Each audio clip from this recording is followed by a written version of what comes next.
Vamos conversar sobre eleições. Aqui no canal, nós estamos acompanhando as principais pesquisas referente a intenções de voto para o Executivo Nacional, mas também vamos acompanhar as pesquisas de alguns estados, ou pelo menos na possibilidade da gente conseguir aqui trazer pesquisas referente a alguns estados, e essa semana o Instituto Paraná Pesquisas publicou, né, a sua pesquisa sobre as intenções de voto para governador e para senadores aqui do estado de São Paulo. Então, nós vamos fazer uma análise agora sobre as intenções de voto dos pré-candidatos, né, dos eleitores, né, referente aos pré-candidatos ao governo do estado de São Paulo e aos senadores que serão eleitos aqui no estado de São Paulo, que este ano serão eleitos 2 senadores. Isso é bem importante para a gente ter também aí, analisar, né, as intenções de voto e analisar, inclusive, a possível conjuntura política, alianças partidárias que podem ocorrer a partir desses cenários que as pesquisas vão captando, porque o fato de várias pesquisas ocorrerem ainda num cenário de pré-candidatura, onde os candidatos não estão definidos, apesar que alguns candidatos de alguns partidos para o governo do estado, ainda que esteja na pré-candidatura, a gente já tem aí uma certa certeza de que serão esses os futuros candidatos, né? O caso do Tarcísio, por quê? Porque todo governador, né, o Tarcísio não se incompatibilizou para disputar a presidência da República, provavelmente, né, com toda certeza, na verdade, vai disputar uma reeleição para governador do estado, como qualquer outro governador faria. E ele tem, nós vamos ver na pesquisa, uma boa aprovação, e mesmo um governador que não tivesse uma aprovação tão grande, mesmo só pelo fato de ser governador, as chances de disputar uma reeleição é quase 100%. Pelo PT, não existe outro nome que não Fernando Haddad, e o PT com certeza lançará candidato a governador, mas outros partidos pode ser que nem sequer lancem candidato a governador, coloca um nome aí, testa o nome, e depois, né, entende que é melhor que não saia, talvez, um candidato a governador, pelo menos não aquele nome, para garantir, por exemplo, uma vaga na Câmara dos Deputados. Essa é a leitura que eu acho que lá na frente vai fazer o partido missão. Né? Eles têm como único deputado eleito o deputado Kim Kataguiri. Não me parece, né, que seja uma boa estratégia, pelos resultados que a gente está vendo aqui do Kim Kataguiri em relação à disputa pelo governo do estado. Se for colocar os números dele frente aos números, pelo menos nessa pesquisa, aos números do Haddad e do Tarcísio, perder uma vaga na Câmara dos Deputados, né, a única vaga que o partido tem, e que provavelmente, né, o Kim Kataguiri seria reeleito deputado, para uma candidatura a governadora onde as chances são mínimas. Né? O mesmo não acontece, por exemplo, na candidatura a presidente, porque o Renan Santos ele não tem ele não é um político eleito, né? Ele não tem ele não está abandonando, por exemplo, uma Câmara dos Deputados, um Senado, etc., para disputar a presidência. Com isso, o partido perdendo, né, uma cadeira. E como ele, então, mesmo que o partido não o eleja presidente, não está havendo uma perda. Já no caso do Kim Kataguiri, sim. Né? Se o partido não consegue eleger governador, perde uma cadeira na Câmara dos Deputados. E sendo a única cadeira do partido, isso não é bom para o partido, porque aí o partido perde a oportunidade de levar, né, a sua luta para dentro da Câmara dos Deputados. E você, gostando ou não das propostas, o Kim Kataguiri é um deputado muito atuante. Ele é um deputado muito atuante. Eu não estou fazendo juízo de valor aqui sobre a questão se as suas propostas agradam ou não agradam, a quem agrada e a quem não agrada, mas realmente ele é um deputado muito atuante. Então, tem essas questões aí a serem colocadas. Tá? Então, pode não ser interessante para o partido, né, desistir de uma reeleição quase certa para a Câmara dos Deputados, né, para uma muito improvável eleição para governador do estado. Mas vamos lá, vamos à pesquisa. Então, aqui, Instituto Paraná Pesquisas, né? Pesquisa de opinião do estado de São Paulo, foi divulgada essa semana. Aqui tem todos os dados para quem quiser consultar aí, referente, né, a regularidade da pesquisa no Tribunal Superior Eleitoral, mas mas vamos lá. Então, nós vamos lá de início para a página 7, que é essa daqui, né? Bom, não, página 5 primeiro. 7 é que já começa realmente a apresentação aí das intenções de voto. Nessa página, a gente temos aqui, então, exposto aqui as questões referente aos pesquisados, né? A amostra de perfil dos pesquisados. Então, por gênero, 47% foram homens, né? 770 entrevistados, feminino 870, 53,0%, né? Então, aí, 47 de homens e 53 de mulheres entrevistados. Escolaridade, 70,9%, ou seja, 1.163 dos entrevistados tinham até o ensino médio, e 477 entrevistados, ou seja, 29,1%, já tinham um ensino superior. Aqui eu não fiz uma comparação, né? Poderia ter feito em outro momento. Numa próxima pesquisa eu vou trazer essa comparação, se essas porcentagens correspondem às porcentagens do estado de pessoas que têm o ensino superior e de pessoas que não têm o ensino superior. Faixa etária. Entrevistas entre 18 e 24 anos, 180, 11%. Entre 25 e 34 anos, 295, 18%. Entre 35 e 44 anos, 19,9%, 327 entrevistas. Entre 45 e 59 anos, 428, 26,1%. Entre 60 ou mais, 410 entrevistas, 25%. Da população dos entrevistados, 67,4% fazem parte da população economicamente ativa, ou seja, 1.105, e não fazem parte da população economicamente ativa, 32,6%. Então, esse é o perfil da amostra, né? Vamos lá. Executivo.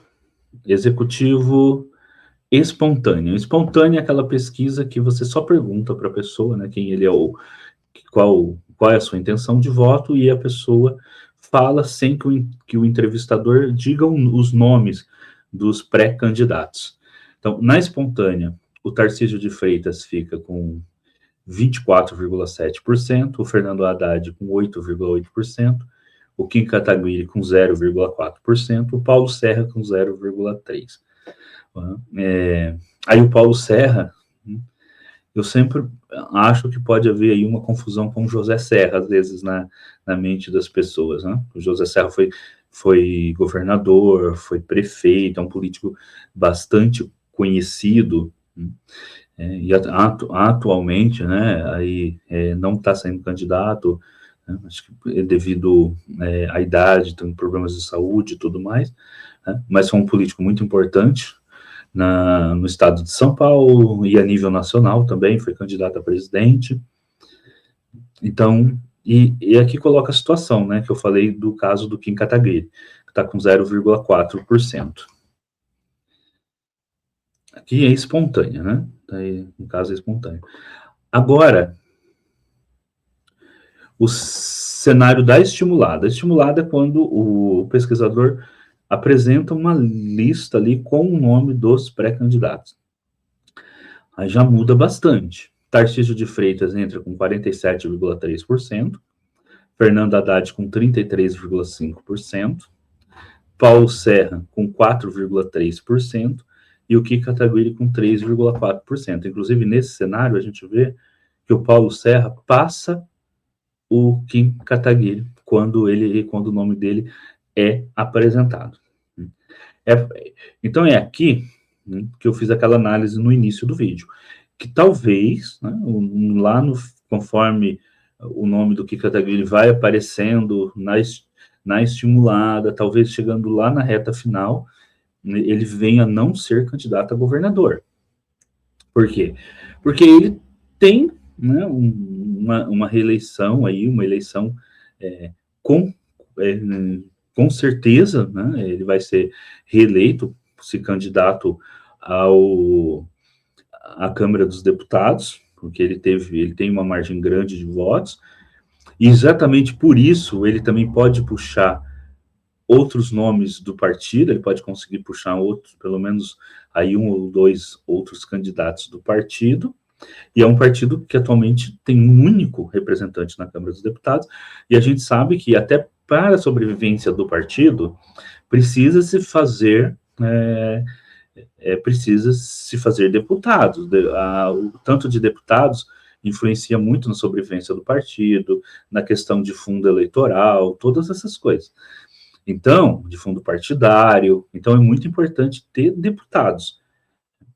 E sendo Kim Kataguiri o único deputado do Missão, e é um deputado bastante ativo aqui, como eu disse, não estou fazendo juízo de valor sobre as propostas, mas certamente é um deputado muito ativo, um deputado que tem também redes sociais muito ativas.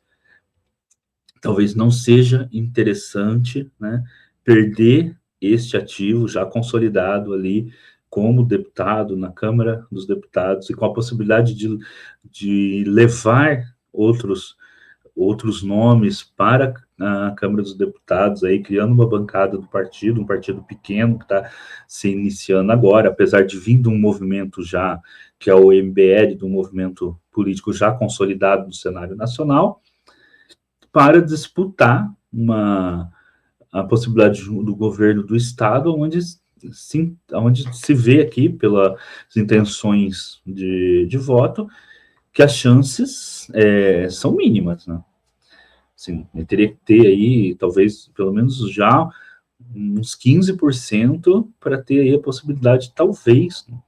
Agora tem uma questão, o Kim Kataguiri disputa mais ou menos o mesmo eleitorado do Tarcísio de Freitas, né? Ele não disputa o eleitorado do Fernando Haddad. O eleitorado do Fernando Haddad, o eleitorado mais progressista, mais à esquerda, ele não disputa. Ele disputa o eleitorado com Tarcísio de Freitas. E existe, né, por parte do eleitor, se 2 candidatos apresentam, né, estão mais ou menos na mesma faixa ideológica, estão ideologicamente muito perto, né, em suas propostas, no caso aí a direita, e um já é o governador e tem uma boa avaliação, como vai demonstrar a pesquisa, dificilmente esse eleitor vai trocar aquele que já está eleito por um outro, que para ele se apresenta com propostas muito semelhantes. É lógico que um militante aí do Partido Missão pode vir aqui nos comentários do canal e colocar 1000 coisas que para ele o Kim Kataguiri seria diferente do Tarcísio. Tudo bem, tá? Mas essa muitas vezes é a visão daquela pessoa que acompanha muita política, que é militante e tudo mais. Mas no cenário geral, né, para a pessoa que acompanha aí a política, mas que não é um militante, que está o tempo todo na política, os dois são de direitas e têm propostas mais à direita, né? Então, para esse militante, por que trocar o que já está aí por um outro que tem, para esse eleitor, né, por um outro que tem propostas muito semelhantes? Então, é muito provável que isso que ele mantenha o voto no governador que já está aí, né? E a chance do Kim Kataguiri crescer em relação aos eleitores do Fernando Haddad é muito pouca. Talvez em relação aos eleitores do Paulo Serra, né? Pode ser, mas também são 4,3% aí das intenções de voto. Vamos lá. Agora, situação eleitoral para governador estimulada, cenário 2, você está apresentando aí só o Tarcísio e o Fernando Haddad. Então aqui, ó, que inclusive disputaram as eleições, foram os candidatos que disputaram o segundo turno para São Paulo, né, na eleição anterior. Então, ó, Tarcísio de Freitas com 52,7%, então passa, né? Então passa aí os 50% necessário para a eleição. No segundo turno anterior, o Tarcísio de Freitas chegou a 49,3% e o Fernando Haddad com 39,9%. O Fernando Haddad, nessa pesquisa, está com 37,6%.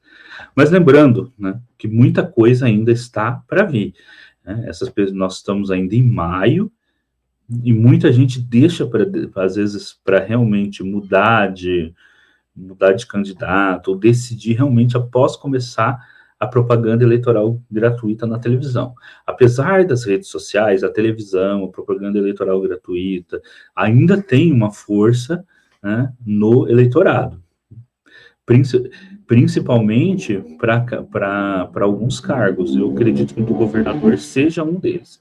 Né? A propaganda eleitoral gratuita, e os candidatos vão, os pré-candidatos, né, quando se tornarem, então, candidatos, vão se apresentar aí com mais força, vai contar muito o fato, como os partidos vão fazer essa propaganda, vai contar muito a militância partidária, então vai contar muito ainda a possibilidades desse cenário ter alguma mudança, né? Mas, logicamente, todo governador eleito que está no cargo, com raras exceções, uma das exceções atual na política atual é o Ceará, onde o Eumano ele enfrenta o Ciro Gomes, que é um nome muito conhecido, um nome muito ligado à história do Ceará, um nome forte nacionalmente, um nome que mesmo quando foi candidato à presidência da República sempre se reportava ao Ceará, sempre se reportava às conquistas no Ceará.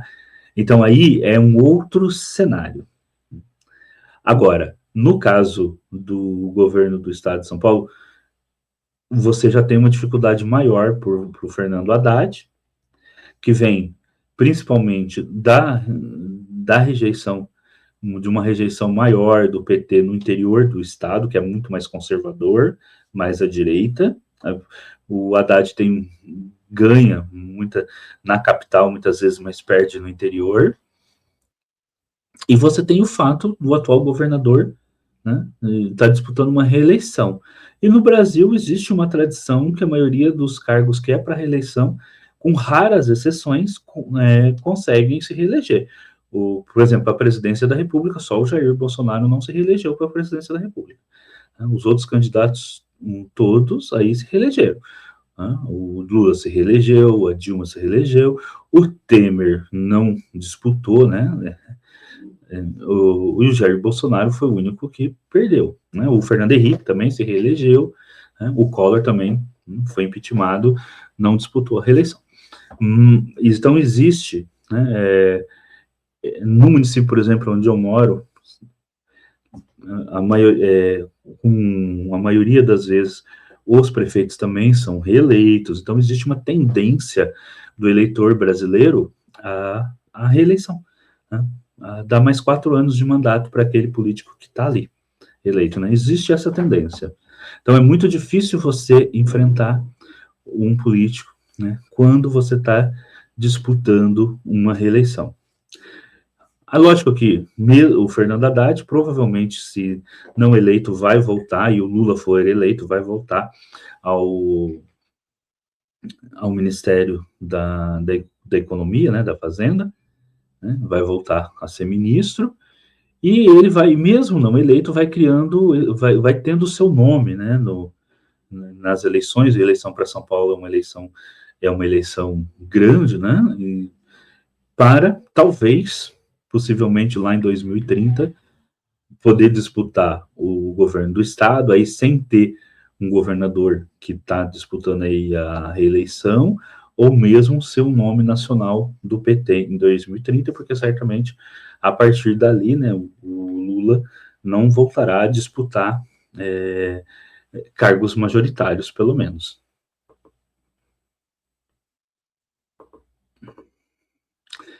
Aqui, percepção de qual candidato irá ganhar as próximas eleições. Então, muito perto, né? A percepção do Tarcísio de Freitas, 54,9%, do Fernando Haddad, 28,6%, do Paulo Serra, 1,2% e do Kim Kataguiri, 0,9%. Aqui agora, rejeição. O índice de rejeição é importante. Nesse caso, apresenta a grande dificuldade do Fernando Haddad, porque o Fernando Haddad tem um índice de rejeição muito grande em relação ao Tarcísio de Freitas. Ou seja, há menos possibilidade, né, do Fernando Haddad de conseguir novos votos do que o Tarcísio de Freitas. Então, assim, quando você tem um índice de rejeição maior, há mais dificuldade tua de convencer eleitores que talvez estejam com outro candidato a passar, né, a votar em você. Então, o índice de rejeição do Tarcísio de Freitas sendo menor do que a do Fernando Haddad, também já consolida uma vantagem para ele. Já o índice de rejeição do Kim Kataguiri é de 16,5%, né? Então, é um índice de rejeição, então, inclusive maior do que o Paulo Serra, mas é um índice de rejeição baixo em relação a os dois candidatos, os dois pré-candidatos que estão na frente, o Fernando Haddad e o Tarcísio de Freitas. A grande questão, então, assim, o Kim Kataguiri, por exemplo, tem muitas possibilidades de crescimento, porque ele tem um índice de rejeição baixo. Se você for avaliar ele, tem um pouquinho mais que a metade do Tarcísio de Freitas, e muito menos do que o do Fernando Haddad. Mas ele tem aquele problema, que é estar disputando o mesmo eleitorado do Tarcísio de Freitas. Eu não vejo, por exemplo, o eleitor do Fernando Haddad, né, o eleitor mais à esquerda de São Paulo, não vai votar no Kim Kataguiri. Não vai votar no Kim Kataguiri. Ele disputa o mesmo eleitorado que o Tarcísio de Freitas. Então, mas é aquela questão. Disputando agora, ele poderia abrir aí a margem de ter o seu nome como possível candidato a governador, talvez para a eleição de 2030 ocupar como nome da direita no lugar porque o Tarcísio de Freitas vai estar saindo, então mesmo quem o Tarcísio de Freitas for apoiar, vai estar também disputando essa eleição a partir, né, de não ter uma cadeira, né, de não ser o político em exercício, né, não ser o governador em exercício. Então abriria uma margem maior para o Kim Kataguiri. Mas talvez não seja interessante para ele também ficar 4 anos, e principalmente pro partido, que é um partido que está se iniciando, que é o Partido Missão, ficar sem o deputado lá, um deputado que é o seu deputado, que é o seu único deputado atualmente, e é um deputado muito bem votado, até porque mesmo que o partido eleja outros deputados, para o exercício, né, ali, né, político, na Câmara dos Deputados, é interessante que mesmo, vamos supor que a Missão eleja aí mais 2 ou 3 deputados pelo Brasil, tá? Ou ter um deputado mais experiente, como Kim Kataguiri, seria muito, muito importante para essa bancada nova, né? Porque com certeza ele seria o líder da bancada do partido, seria muito importante para a bancada do partido ter um deputado mais experiente, tá? Então, não sei se no caso do Partido Missão, seria interessante não ter o Kim ali como deputado e possivelmente levando, né, aí mais 1 ou 2 nomes do partido, depende do nível, tanto de voto que ele venha a ter. Já o Fernando Haddad, não. O Fernando Haddad estava como ministro, e se perder eleições em São Paulo, ele pode voltar a um ministério, que é um ministério que dá muita visibilidade para futuras disputas.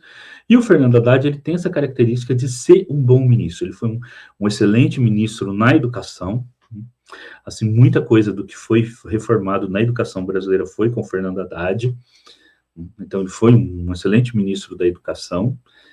E ele está sendo, né, com todo esse cenário de convulsão geopolítica que nós estamos vivendo, e o cenário econômico que o Brasil é muito ruim, né, que o ministro da Economia anterior legou, né, ele foi um excelente ministro, né, da Economia nos últimos 4 anos.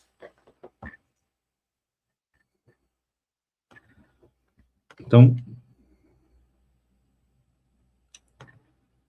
situação agora para o legislativo, no caso, para senador espontâneo. No espontâneo, Simone Tebet, do PSB, aparece com 4,1%, o Guilherme Derrite com 2,7%. A Simone Tebet, ministra do Lula, o Guilherme Derrite, secretário do Tarcísio. A Marina Silva com 0,9%, o Márcio França, que também é ministro, foi candidato a governador com 0,8%, o André Prado com 0,5%, Ricardo Salles 0,4%, Paulinho da Força 0,1%.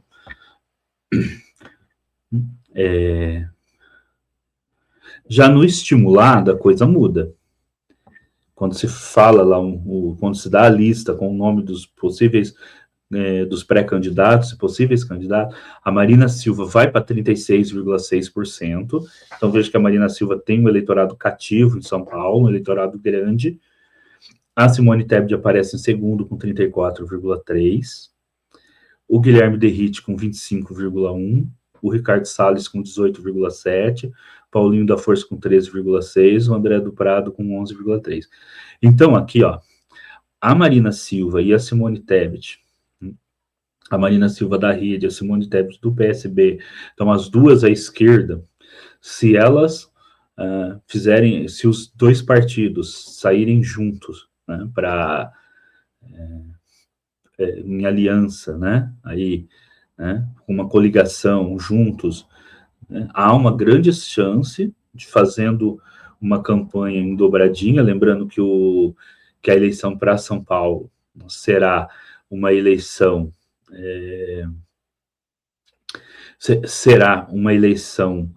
para 2 senadores, então vão ser eleitos 2 senadores. A Marina Silva é da Rede, a Rede tem uma...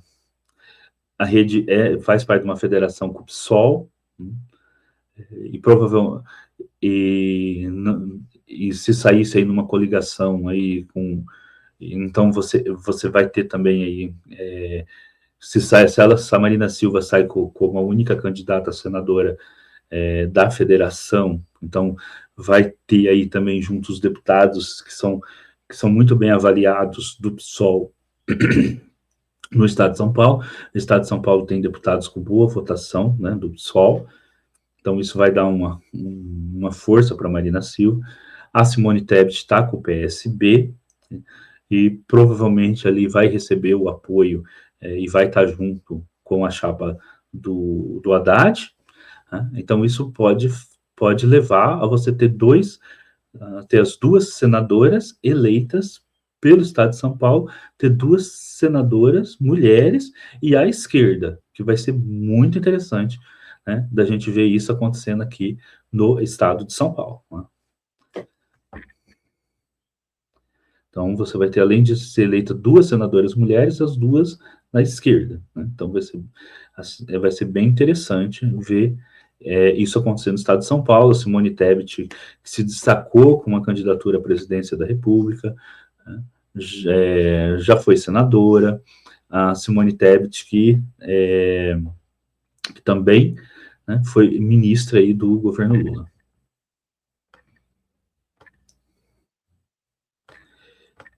Agora, o segundo cenário, estimulado sem a Simone Tebet, com Márcio França. Por quê?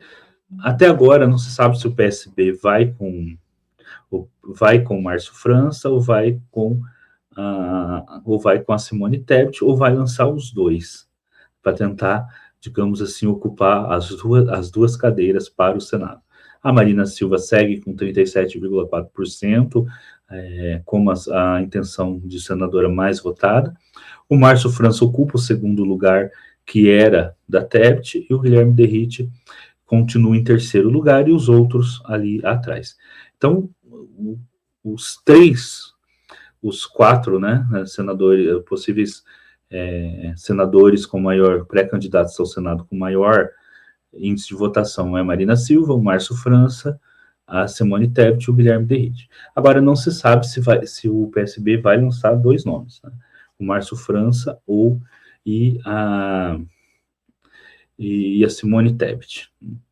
Mas, por enquanto, né, de qualquer forma, parece que o PSB conseguirá, né, seja com o Márcio França ou seja com a Simone Tebet, conseguirá uma cadeira pro Senado aqui no estado de São Paulo.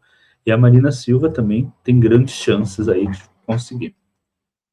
Por que eu falo grandes chances? Porque apesar da Marina Silva aparecer em primeiro lugar, ela tem um índice de rejeição maior também, né?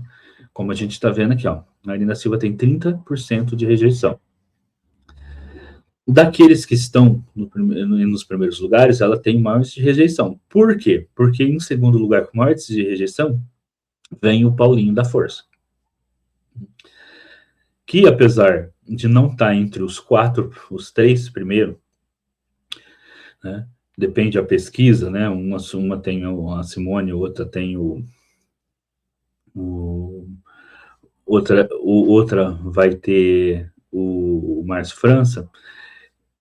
Ele, apesar de não estar entre os primeiros, quando se trata do índice de rejeição, ele está entre os primeiros, né?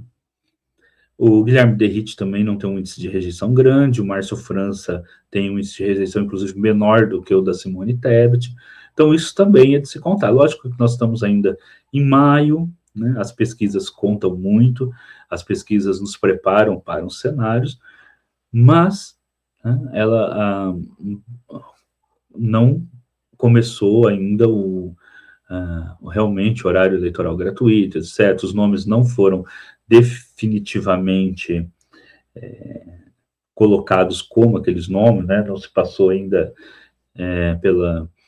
pela decisão final dos partidos. Todos os partidos ainda podem tirar, todos são pré-candidatos, e isso só vai ser definido, quem vai ser realmente os candidatos ainda será definido, né, ali no mês de agosto, né? Isso porque os partidos e as federações têm entre 20 de julho e 5 de agosto para realizar as convenções partidárias, onde será definido, né, onde os candidatos de cada partido. Então, só a partir ali de 20 de julho até 5 de agosto é que teremos definitivamente, aí nesse período, que todos os partidos vão realizar as suas convenções, é que teremos, então, a partir de cada partido realizando suas convenções, que nós teremos, então, realmente ali os candidatos, que os pré-candidatos, né, vão estar colocados, e desses pré-candidatos, quais serão realmente se tornar os candidatos escolhidos pela convenção partidária. Todo partido tem que fazer a convenção partidária, e é na convenção partidária que realmente você tem, então, definido os candidatos. Até então, pode mudar esse cenário aqui, né? Quem vai sair será, por exemplo, a Simone Tebet ou o Márcio França, ou os dois? Me parece, pelo geral aí da pesquisa, que não seria interessante sair os dois.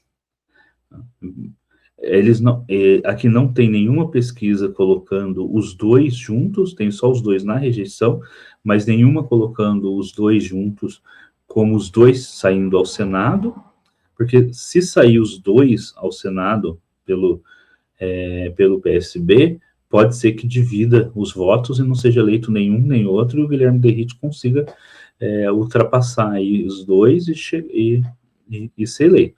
Então, não me parece uma boa intenção para esse bloco mais à esquerda, tendo a possibilidade de eleger 2 senadores, ou 2 senadoras para o Senado de São Paulo dividir. E o Márcio França pode sair como candidato, por exemplo, a deputado, inclusive ser um deputado muito bem votado, e isso, como eu digo, é excelente para os partidos, porque ajuda a crescer a bancada partidária, e ter um político experiente como o Márcio França na Câmara dos Deputados também é muito importante, porque os grandes embates que estão acontecendo atualmente, em termos políticos, na Câmara dos Deputados, é onde acontece, e a esquerda tem minoria na Câmara dos Deputados, então é interessante ter deputados políticos experientes, políticos como o Márcio França lá, que são políticos experientes, com uma longa carreira, para enfrentar esses debates na Câmara dos Deputados. E políticos capazes, pela sua votação aí, de ajudar o partido a crescer o número de deputados na Câmara, né? É assim, a esquerda, como um todo, precisa valorizar mais a questão da disputa, né, pelo Legislativo, pela Câmara dos Deputados em si. Até porque em toda democracia, a Câmara dos Deputados é o lugar onde ocorrem os grandes debates, né? É o lugar, por excelência, da maior representação do povo, é a Câmara dos Deputados, né? O Senado já tem muito menos senadores, os senadores ficam por 8 anos, o Senado já tem... já ali o Senado é mais uma casa, digamos assim, de representação dos estados a nível federal. Já a Câmara dos Deputados é realmente a representação ali do povo. Então, a esquerda precisa aproveitar, né, quem tem força para ter muitos votos, para aumentar as suas cadeiras. É a mesma reflexão em relação ao Partido Missão, que é de direita, um partido que tem um deputado que tem muitos votos, que é o Kim Kataguiri, e que talvez não fosse interessante, nesse momento, sair a governador, mas sim sair a deputados para consolidar ali o início de uma bancada forte para o partido na Câmara, que é muito importante. E isso vai fazendo com que o partido dispute ali, né, as grandes questões nacionais. E o PSB é um partido que está se consolidando aí à esquerda, um partido que cresceu muito nas outras eleições, mas na eleição municipal ele cresceu bastante, ultrapassou o PDT, cresceu bastante. Dos partidos de esquerda ele é o segundo partido, né? O primeiro é o PT, ele já é o segundo partido. Então, é um partido que talvez teria a possibilidade de ter um senador, né, a Simone Tebet, e de ter um deputado experiente que pode trazer, inclusive, aí uma força grande para o partido, né, ter muitos votos, que é o Márcio França. Eu acho que seria aí um caminho muito, muito bom para o partido nesse sentido, tá? Mas é isso. Vamos lá agora para a última tabela aqui, que a gente vai ver, né, para o último gráfico da pesquisa, na verdade, não é uma tabela, é um gráfico. A aprovação da administração do governo Tarcísio. Então, lá, ótima, né? Consideram com a aprovação ótima 16%, boa 32%, regular 28%, ruim 7,3%, péssima 15,2%. Então, assim, não sabe, não opinou 2%. Então, aprova 64%, desaprova 31%. E aí a questão, né? Muito difícil o Fernando Haddad, ele geralmente vai conseguir os votos desse 31,5%, né? Então, é bastante complicado, né, você crescer à margem de um governador que está disputando a reeleição e quando a população do estado considera que a sua administração foi boa. Mas isso não significa que seja impossível. Por quê? Porque quando começar o horário eleitoral gratuito, o outro candidato vai começar a falar da administração. E talvez nesse embate o povo se convença que essa administração que ele via como sendo boa não seja tão boa e pode haver uma virada. Sempre pode haver uma virada. Lembrando que o Fernando Haddad é uma figura, né, de muita competência, muito bem formado, muita competência técnica, né, que tem aí um livro publicado sobre economia, que entende muito de economia, que entende muito do desenvolvimento do Estado, que tem ótimas ideias sobre o desenvolvimento do Estado. Então, pode ser que haja essa virada? Pode ser, né? É mais difícil quando você disputa com o governador já eleito e com o fato que existe uma rejeição do PT, e principalmente mais no interior do estado de São Paulo. Mas há essa possibilidade. Agora, já para outros candidatos, né, como o Serra e o Kim Kataguiri, né, que estão ali numa linha ideológica muito próxima do Tarcísio, disputar com o governador que tem uma linha ideológica perto deles, que tem um índice de aprovação que aí eles colocaram de 64,4%, né? Mas o regular sempre pode ser disputado, né? Acho que o 48,6% é mais fixo aí, né? Que é ótimo e boa.